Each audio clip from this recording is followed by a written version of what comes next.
berikan hidup ini sebagai persembahan yang berkenan padamu. Ku persembahkan hidupku kepadamu, Tuhan.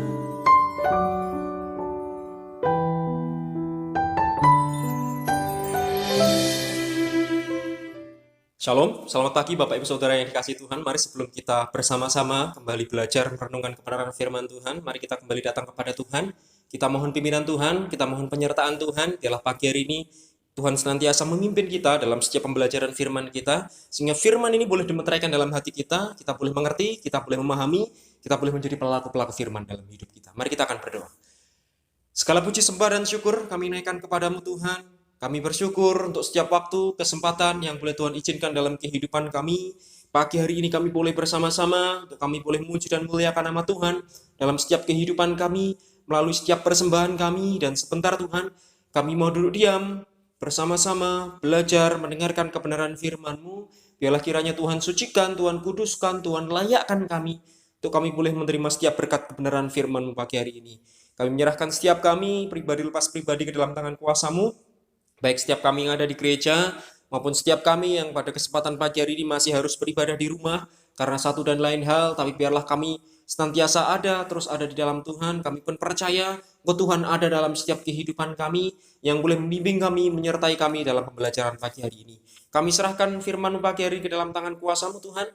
Kami siap menyambut berkat-Mu, hanya dalam nama-Mu yang kudus. Haleluya. Amin.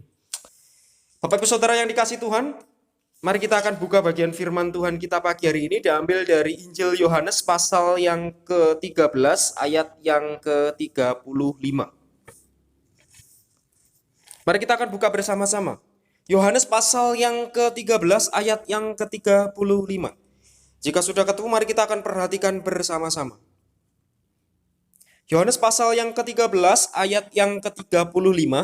Demikian bunyi firman Tuhan. Dengan demikian semua orang akan tahu bahwa kamu adalah murid-muridku, yaitu jikalau kamu saling mengasihi. Sekali lagi, dengan demikian semua orang akan tahu bahwa kamu adalah murid-muridku, yaitu jikalau kamu saling mengasihi. Nah, Bapak Ibu Saudara yang dikasihi Tuhan, pagi hari ini kita mau belajar bersama-sama dari Injil Yohanes ini, pasal yang ke-13 ayat yang ke-35. Diambil dari satu perikop berjudul Perintah Baru. Oh, saudara, perintah baru ini berarti menjadi tugas yang harus diemban oleh setiap murid.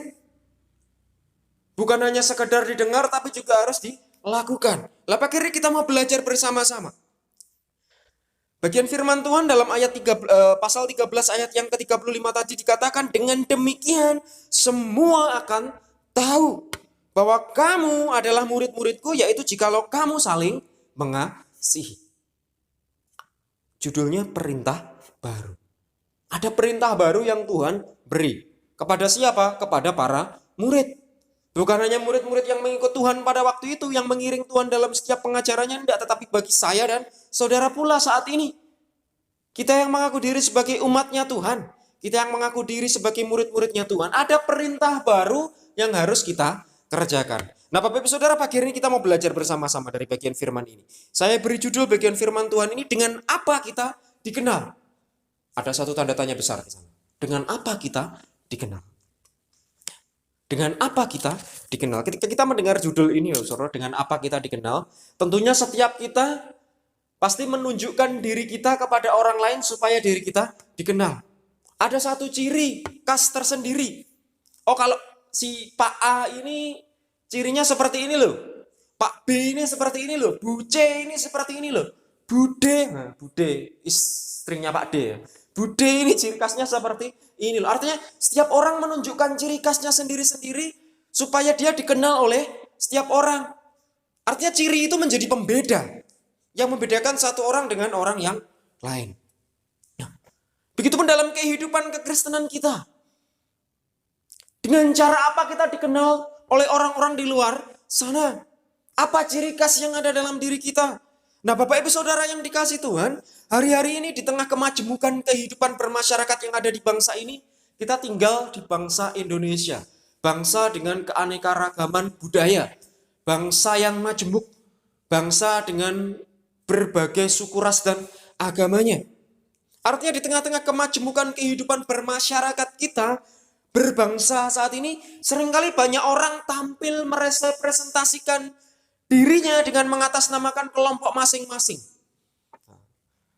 Kalau tidak usah jauh-jauh, kalau kita perhatikan berita-berita akhir-akhir ini, Bapak Saudara, ada beberapa orang yang mengatasdirikan kelompok A, kelompok B. Artinya banyak orang tampil ke depan publik dengan merepresentasikan dirinya sendiri. Artinya menggambarkan dirinya sendiri seperti ini loh. Dengan mengatasnamakan kelompok-kelompoknya masing-masing. Entah itu berasal dari kelompok-kelompok organisasi tertentu, entah itu partai A, partai B, partai C, atau apapun itu, baik secara rohani maupun non-rohani. Dan mirisnya lagi, kalau kita perhatikan akhir-akhir ini, banyak sekali kelompok-kelompok yang menunggangi atas nama agama. Dari sisi rohani. Menunjukkan, merepresentasikan dirinya. Oh, ini loh aku. Dengan pakai ini, putih-putih. Tapi ini. Nah, menggambarkan ini loh aku. Sekarang kalau kita perhatikan di luar sana banyak sekali kelompok-kelompok orang-orang yang merepresentasikan dirinya melalui kelompok-kelompok tertentu. Artinya seringkali dapat kita bedakan lewat atribut-atribut yang dikenakan. Oh, kalau kelompok ini pakainya ini loh. Pakai jas, warna ini, pakai itu. Oh, kalau kelompok ini loh, oh pakai peci, oh pakai ini, pakai itu. Atau yang lain sebagainya. Artinya dikenal melalui atribut-atribut yang dipakai, atribut-atribut yang dikenakan, yang membuat mereka dikenali dari kelompok mana mereka berasal. Pertanyaannya sekarang, bagaimana dengan kehidupan orang-orang percaya? Bagaimana dengan saya dan saudara? Kita sebagai orang-orang percaya, apakah yang harus kita kenakan supaya orang lain mengenal kita? Supaya orang-orang di luar sana mengenal saya dan saudara sebagai murid-muridnya Yesus. Apa yang harus saya kenakan? Apa yang harus kita kenakan? Supaya orang-orang di luar sana tahu loh. Saya dan saudara ini muridnya Tuhan Yesus. Pertanyaan besar ada dalam kehidupan kita. Apakah kita juga harus sama-sama menggunakan atribut-atribut tertentu? Seperti yang dikenakan orang-orang di luar sana. Sebagai contohnya misal, oh karena aku orang Kristen, aku orang percaya, berarti aku kemana-mana harus menenteng Alkitab. Aku harus pakai pakaian rohani. Seperti apa ya pakaian-pakaian rohani itu? Ya, banyak contohnya. Ataukah aku harus pakai kalung-kalung salib yang besar? Bagaimana dengan kehidupan saya dan saudara? Supaya orang-orang di luar sana mengenal saya dan saudara. Apakah sama harus seperti itu? Kita harus pakai pakaian, pakai kalung salib yang besar yang digantungan di leher kita. Benar demikian? Untuk merepresentasikan diri kita ini loh muridnya Tuhan Yesus.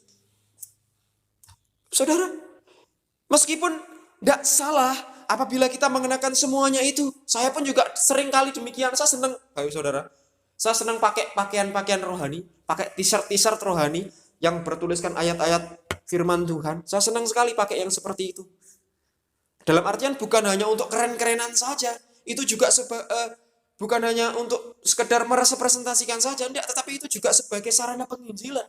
Artinya seringkali sedikit loh ketika saya pakai ada orang bertanya, ini artinya apa? Nah dari situ ini menjadi celah bagi kita untuk mengabarkan kebenaran. Tidak salah, Bapak Saudara. Meskipun tidak salah apabila kita mengenakan semuanya itu, entah itu pakaian, entah itu kalung, ataupun itu, apapun itu. Namun firman Tuhan bagi kita minggu pagi hari ini, dalam Yohanes 13 ayat yang ke-35, menyatakan tadi yang sudah kita baca, bahwa kita dikenal sebagai murid-murid Yesus, yaitu apabila kita saling mengasihi satu dengan yang lain. Tidak salah ketika kita pakai atribut ini, atribut itu. Tetapi lebih daripada itu, yang utama, Tuhan katakan bahwa kita harus saling mengasihi satu dengan yang lain. Firman Tuhan pagi hari ini jelas katakan demikian.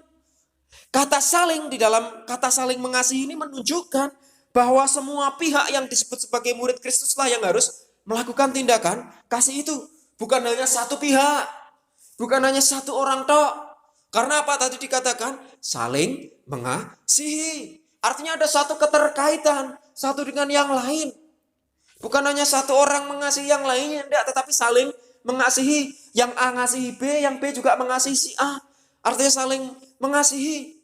Tetapi realitanya seringkali di dalam kehidupan orang-orang percaya, pengertian saling mengasihi ini banyak disalah artikan. Banyak diartikan secara tidak seimbang.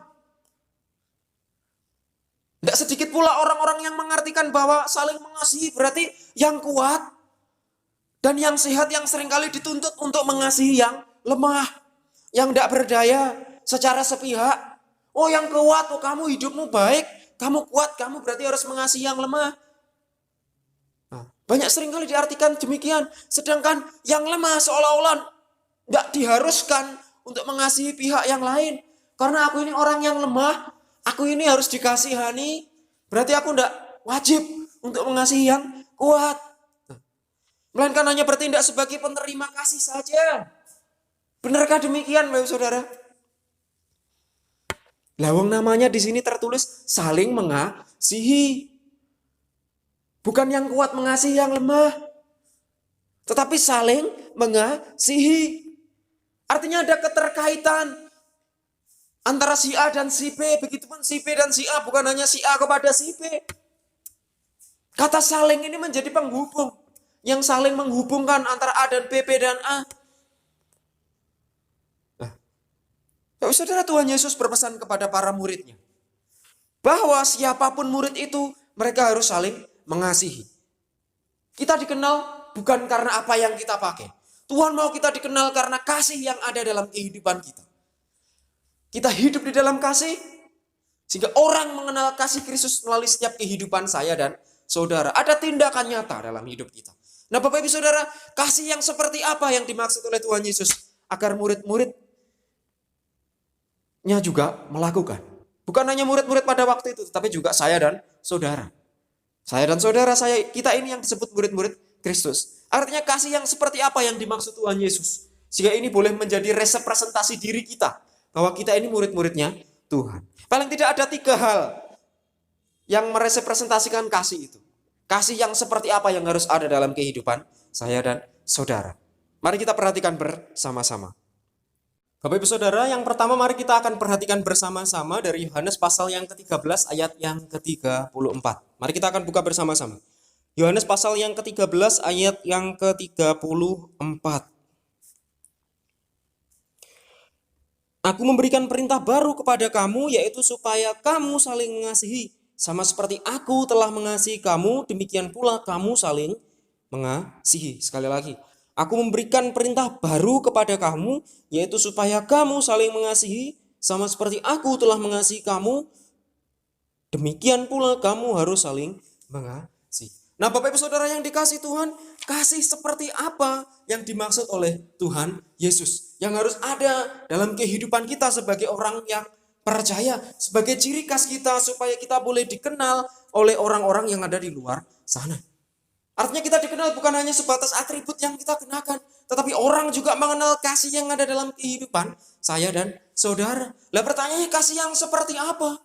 Kalau kita perhatikan dalam Yohanes pasal 13 ayat yang ke-34, di sana dikatakan, aku memberikan perintah baru kepada kamu, yaitu supaya kamu saling mengasihi. Sama seperti aku telah mengasihi kamu, demikian pula kamu harus saling mengasihi. Yang pertama, kasih yang seperti apa? Yang pertama adalah kasih yang berbeda dari kasih yang sebelumnya. Kasih yang berbeda dari yang sebelumnya ini yang seperti apa? Nah, mari kita akan gali, saudara. Kasih yang berbeda ini kasih yang seperti apa? Apa bedanya kasih yang sekarang dan kasih yang sebelumnya? Nah, Bapak Ibu Saudara yang dikasihi Tuhan, sebelum perintah yang baru mengenai kasih ini diberikan, dalam ayat yang ke-34 tadi dijelaskan di sana, tentu saja didahului oleh adanya perintah yang lama. Artinya sebelum perintah baru ini ada, tentunya ada perintah lama yang harus dikerjakan. Lah seperti apa perintah lama yang harus ada, yang sudah ada bahkan? Perintah lama tentang kasih tersebut adalah apa? Kasihilah sesamamu manusia. Kita tahu bersama, Tuhan berfirman apa? Kasihilah sesamamu manusia seperti dirimu sendiri. Ini loh kasih yang sebelumnya. Kasihilah sesamamu manusia seperti dirimu sendiri. Lah di sini Tuhan Yesus merasa perlu memperbaharui perintah tentang kasih ini. Bukan berarti mengasihi sesama sama seperti mengasihi diri sendiri ini salah, enggak. Tapi Yesus merasa perlu memperbarui perintah tentang kasih ini. Mengingat kasih tersebut hanya disetarakan dengan sejauh mana orang mengasihi dirinya sendiri. Jadi tolak ukurannya, dasarnya dengan kasih pada dirinya sendiri. Lah di sini Tuhan Yesus merasa perlu diperbarui perintah ini. Walaupun memang tetaplah tidak mudah untuk bisa mengasihi sesama seperti mengasihi diri sendiri. Mengasihi sesama saja seperti diri sendiri saja loh, tidak mudah Pak. Kok mau diperbarui? Berarti lebih sulit lagi. Iya. Artinya ukurannya tidak disetarakan dengan diri sendiri lagi. Memang tetaplah tidak mudah untuk bisa mengasihi sesama seperti mengasihi diri sendiri. Tetapi namun ternyata didapati kalau kita perhatikan dunia saat ini Bapak Saudara. Khususnya hari-hari ini. Tidak sedikit orang percaya yang bahkan tidak peduli dengan dirinya sendiri. Tidak peduli dengan keberadaan dirinya sendiri. Ketika tantangan datang, permasalahan datang dalam hidupnya, akhirnya apa? Depresi dengan dirinya sendiri.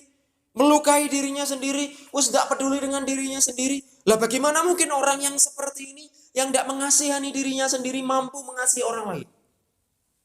Untuk itulah Tuhan Yesus merasa perlu memperbarui perintah ini. Ada perintah baru. Dalam ayat yang ke-34, aku memberikan perintah baru kepadamu. Pentingnya perintah baru ada. Karena tidak sedikit didapati orang-orang hari-hari ini. Bahkan orang-orang percaya yang tidak mengasihi dirinya sendiri. Bagaimana mungkin kalau seseorang saja tidak peduli dengan dirinya sendiri? Bagaimana mungkin ia dapat mengasihi orang lain?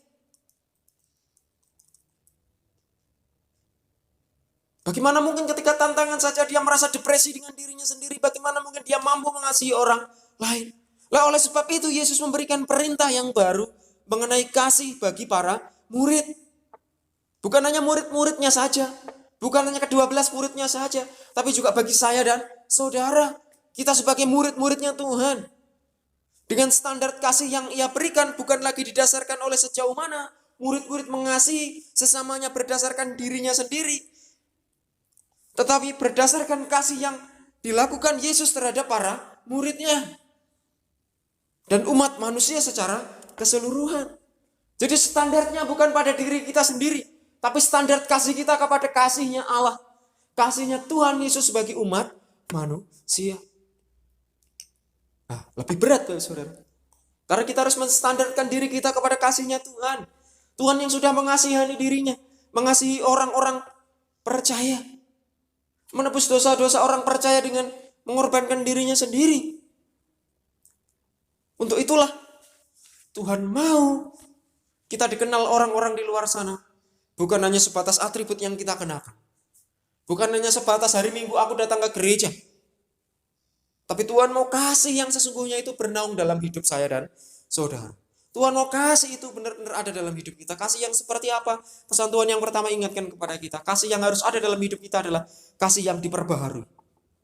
Kasih yang berbeda dari kasih yang sebelumnya. Bukan kasih yang didasarkan pada dasar diri kita sendiri. Enggak. Tapi pada standar ilahi. Pada standarnya Tuhan Yesus. Sama seperti apa yang Rasul Paulus lakukan. Kembali lagi saya ingatkan lagi. Kembali lagi saya ungkit lagi firman beberapa minggu yang lalu. Ketika Rasul Paulus, dia katakan bahwa segala sesuatunya aku anggap rugi. Karena standarnya bukan dirinya sendiri lagi. Karena standarnya adalah standar ilahi. Standar Allah. Standarnya Tuhan Yesus. Kasih yang sesungguhnya. Kasih yang seperti apa? Kasih yang seperti apa? Kasih yang baru itu? Kita akan temukan di dalam poin yang kedua. Kita akan perhatikan dalam Yohanes 13 ayat yang ke-34b. Sama seperti aku telah mengasihi kamu, demikian pula kamu harus saling mengasihi. Nah, sama seperti aku telah mengasihi kamu, demikian pula kamu harus saling mengasihi. Nah, ini poin pentingnya, saudara.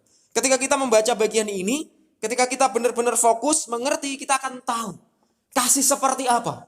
Kasih yang baru itu. Kasih yang diperbarui yang harus ada dalam kehidupan saya dan saudara itu kasih yang seperti apa. Yaitu kasih seperti aku telah mengasihi kamu. Sama seperti kasihnya Tuhan yang telah mengasihi saya dan saudara. Kasih seperti apa? Kasih yang dia rela disalib di atas kayu salib. Mengorbankan dirinya untuk menebus saya dan saudara dari dosa perhambaan. Artinya kasih yang seperti apa? Poin yang kedua adalah kasih yang penuh dengan pengorbanan. Bapak saudara, ketika kita berbicara kasih, tidak bisa dilepaskan dari sebuah pengorbanan.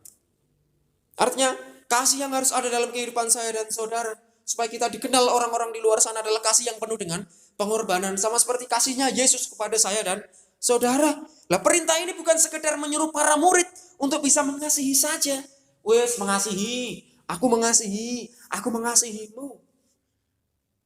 Bukan hanya sebatas itu saja, tetapi bagaimana mengasihi dengan cara yang khusus. Seperti apa sih Pak mengasihi dengan cara yang khusus itu?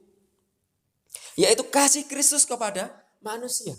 Kasih khusus itu kasihnya Kristus kepada manusia. Lah, inilah yang membuat kasih ini berbeda dengan kasih yang sebelumnya.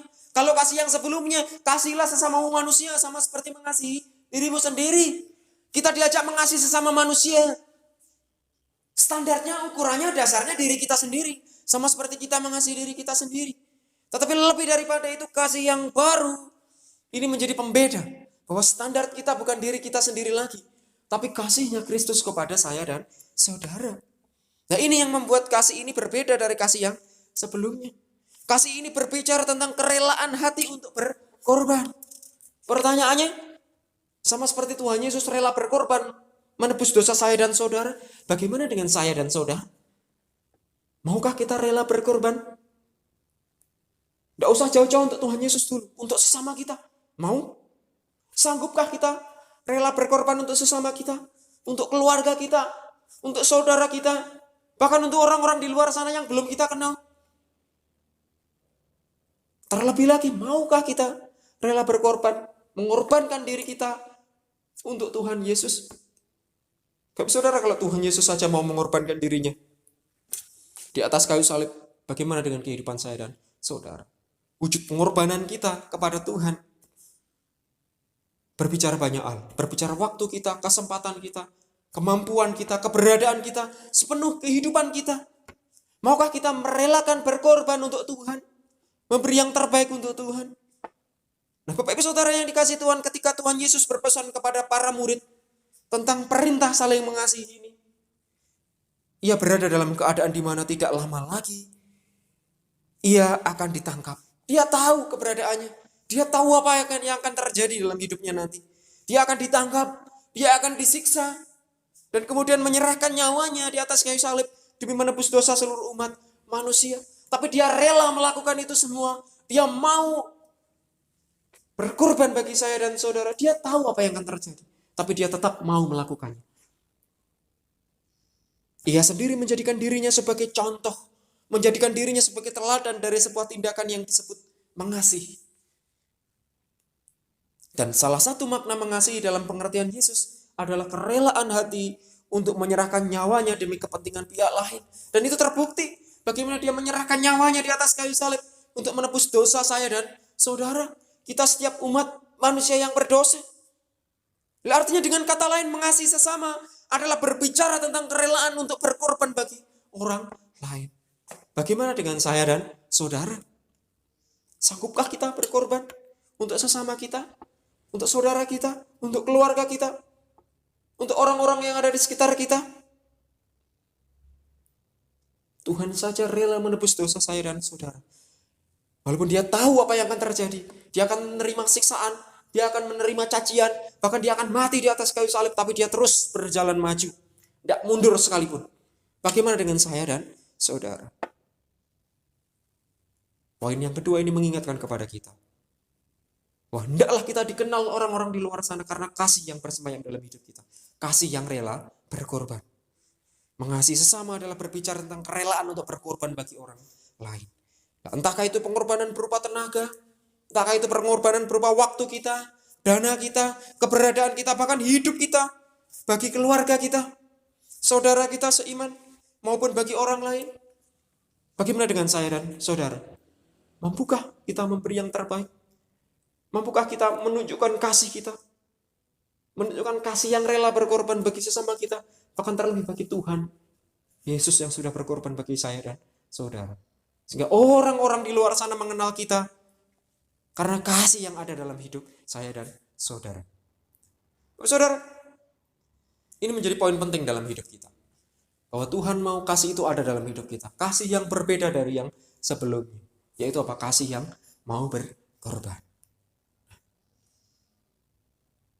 Kemudian apa lagi? Apa yang harus kita lakukan? Kasih yang seperti apa lagi? Apakah sudah cukup sampai di situ? Kasih yang rela berkorban? Masih ada satu poin penting lagi. Mari kita akan perhatikan 1 Yohanes pasal 13 ayat yang ke-35. Dengan demikian semua orang akan tahu bahwa kamu adalah murid-muridku. Klimaksnya di sini, Bapak Saudara. Dengan demikian semua orang akan tahu bahwa kamu adalah murid-muridku. Bapak Saudara, tidak ada yang lebih penting, tidak ada yang lebih utama ketika berbicara tentang kasih. Tuhan mau kasih itu ada dalam hidup kita. Ketika kasih itu sudah ada dalam hidup hati saya dan saudara, kehidupan kita, tidak ada yang lebih penting lagi. Ketika kasih itu harus diwujud nyatakan. Poin yang ketiga, poin yang terakhir. Kasih yang seperti apa yang harus ada dalam kehidupan kita adalah kasih yang dapat dilihat dan dirasakan. Kasih yang dapat dilihat dan kasih yang dapat dirasakan. Ini yang harus ada dalam kehidupan kita, tidak cuma diomong tok. Aku mengasihi kamu. Tapi kasih itu juga harus dapat dilihat, dapat dirasakan. Bapak Ibu Saudara, dengan melakukan jenis kasih yang seperti ini sebagai implikasi, sebagai wujud nyata dari perintah-perintah yang baru tersebut, Tuhan Yesus mendeklarasikan implikasinya kepada murid-muridnya. Yaitu apa? Dengan demikian semua orang akan tahu bahwa kamu adalah murid-muridku. Ini menjadi deklarasi penting. Dengan demikian semua orang akan tahu bahwa kamu adalah murid-muridku. Dengan demikian ini menunjukkan bahwa ini harus dikerjakan. Ini harus dilakukan. Artinya ketika para murid berjanji mendeklarasikan bahwa mereka akan saling mengasihi, biarlah itu tidak sekedar keluar dari mulut saja, tidak cuma sekedar omong tok, tetapi ada tindakan kasih yang nyata, yang bukan hanya dapat dilihat, tetapi juga dapat dirasakan. Sehingga orang-orang di sana dapat merasakan apa yang kita rasakan. Mereka dapat melihat kasih itu ada dalam kehidupan saya dan saudara.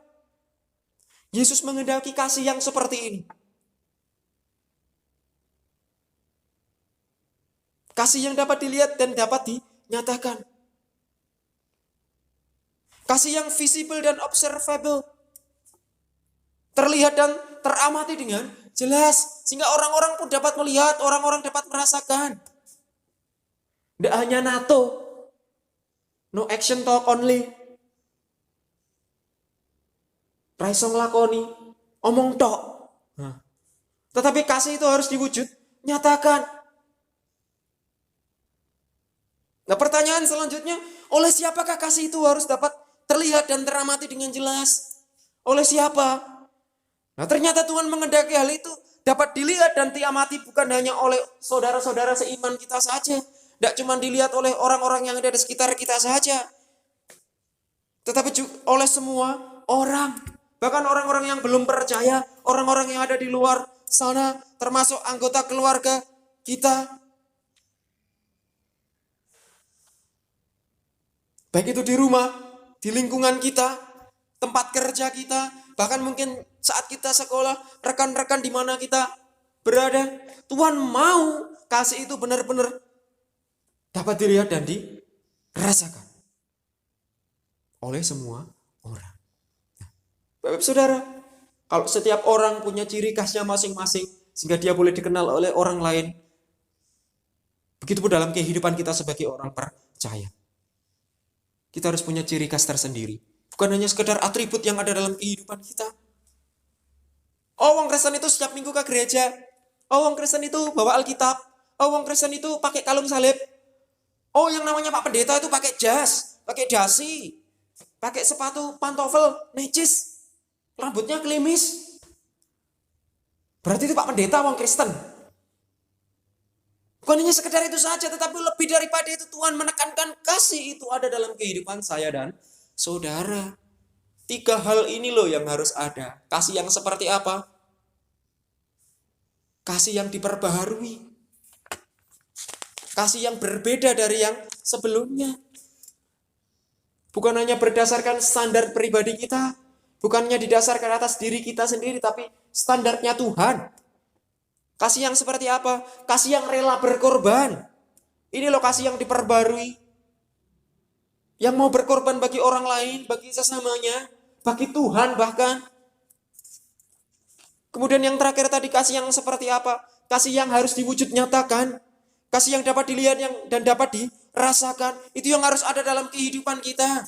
Makanya dalam bagian firman yang lain dalam kitab Kolose pasal 3 ayat yang ke-14, Rasul Paulus ingatkan kita bahwa harus menjadikan kasih itu menjadi pengikat yang mempersatukan.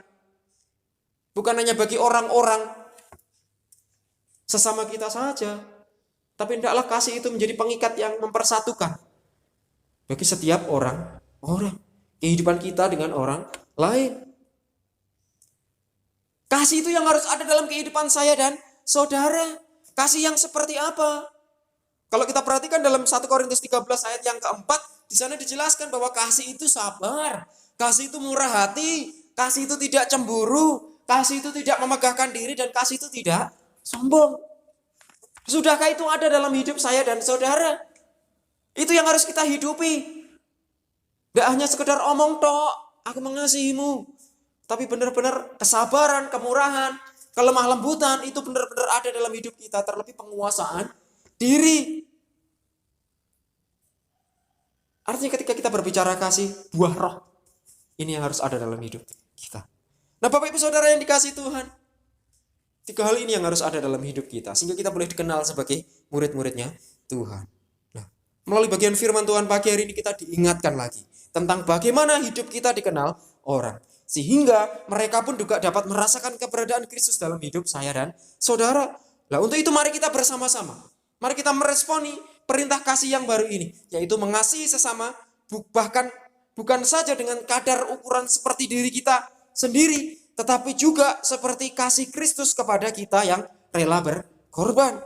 Dengan demikian semua orang akan tahu bahwa kita adalah murid-murid Kristus. Biarlah bagian firman Tuhan ini menjadi berkat bagi kita. Menjadikan dasar bagi kita untuk kita boleh terus berjalan dalam ketetapan Tuhan. Amin. Mari kita akan berdoa. Bapak Surgawi, kami mengucap syukur untuk firman-Mu pagi hari ini. Biarlah firman Tuhan pagi hari ini boleh menjadi berkat bagi setiap kami. Tuhan meteraikan ini dalam setiap hati kami. Biarlah ini menjadi dasar fondasi yang kokoh untuk kami boleh terus melangkah. Sehingga melalui kehidupan kami orang boleh mengenal kami. Karena kasih Kristus ada dalam kehidupan kami. Kami boleh hidup di dalam kasih yang telah diperbarui. Kasih yang rela berkorban dan mewujud nyatakan kasih itu dalam hidup kami. Kami serahkan umat-Mu Tuhan pagi hari ini. Tuhan berkati pribadi lepas pribadi. Baik yang ada di gereja maupun di rumah-rumah dalam setiap kehidupan mereka. Kami serahkan setiap kehidupan kami. Jadikan firman ini menjadi dasar dalam kehidupan kami. Sehingga kami boleh menerima kasih, sukacita, damai sejahtera yang daripada Tuhan. Kami serahkan pagi hari ini hanya dalam nama-Mu yang kudus. Haleluya. Amin. Amin. Selamat pagi. Tuhan Yesus memberkati kita sekalian.